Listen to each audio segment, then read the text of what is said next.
Good day everyone. Good day ma'am. I am Ms.Glennyy Martinez and I'm going to discuss about the advantage and limitation in PRA tools. So before we proceed, let's take a look the agenda of my report, which is the first one, definition of PRA tool, followed by the steps or procedure in conducting PRA tool, advantage and disadvantages of PRA tool, and lastly, research journal that uses PRA tools. So when we say participatory rural appraisal or PRA tool, it is the process of involving local people in the analysis and interpretation of rural situation. So the local people, like for example the participant, information, and in the process of important knowledge and development inside the specialist and extension agent.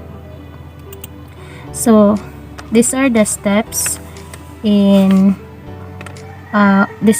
or procedure in PRA tool. So the first one is the transect, which is the systematic walks and observation, followed by the informal mapping, sketch map down on site, diagramming, which is the seasonal calendar, flow and causal diagram, bar chart, and diagram. So lastly is the innovation assessment, which is the scoring and ranking different action.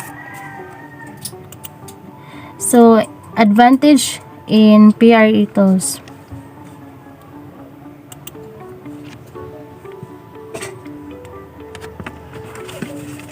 So advantages in PRA tools. PRA can assist in farming better links between communities and the agencies and institutions concerned with the rural development. So this can be benefit aquaculture workers by helping them with the monitoring of aquaculture development and environmental issues related to agriculture. So to better understand the advantages of participatory rural appraisal or PRA is the first one, identification of genuine properties for target group, devolution, management, responsibilities, motivation and mobilization of local development, forming better linkage between communities and development institutions, use of local resources, mobilization of community resources, and lastly, more sustainable development activities. Disadvantage of PRA tools. So, one of the disadvantages of PRA tools is expectation may get high beyond the projects to realize. Influencing people may take control of the activities of their vested interests.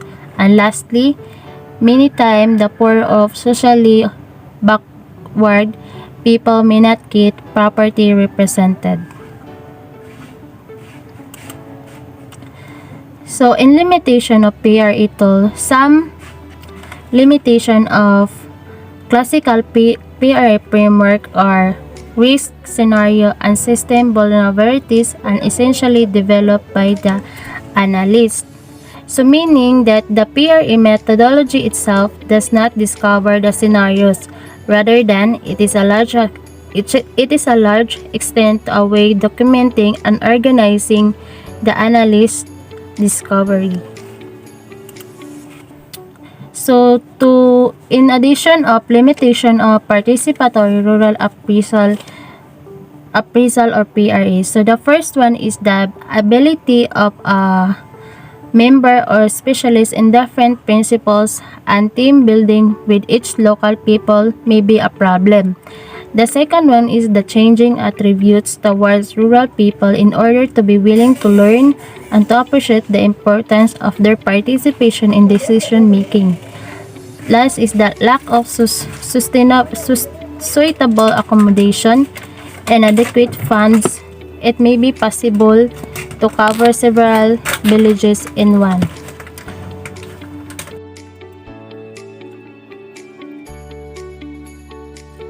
So this is the example of my journal article that use advantage and limitation in PRA tools. So title, Advantage and Limitation of Usage of Open Educational Resources in Small Countries.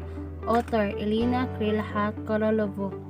So objectives of this journal article is that The aim of this research is to determine the attitudes towards open educational resources by scholars and availability of their teaching materials. So the methodology of this research it was conducted at 4 public institutions of a higher education in Croatia. This research was conducted using online questionnaire created in Google Forms. The main part of this questionnaire contains statement with answer on 5 Levin-like type of scale, which is 1 means strongly disagree and 5 means strongly agree. So the result of this article shows that the respondents support the idea of open educational resources or OER and agree mostly 41% and strongly agree 48% with the statement of the academic community should be the first contribute to the realization of the right of every individual in open access to education resources. So the conclusion of this article is that the initiative of open access to scientific and educational resources indicate the direction. The changes in the educational system are the following. In this line, the traditional system of teaching and learning will be enriched with open educational materials and online tools which can be used without limitation both in online or in standard teaching. Through the collaborative and constructivist learning, critical condition, and through creation of online communities, aim and exchange of idea, opinions, experience, and creation of new knowledge.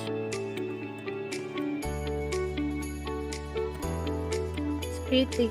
The institutional, legal, cultural, and technical individual opportunities, barriers toward wider acceptance, usage, re-usage, and creation of OER should be more deeply researched, especially in small countries, including the scholar in all scientific fields and more public university. So that could be all. Thank you and have a nice day.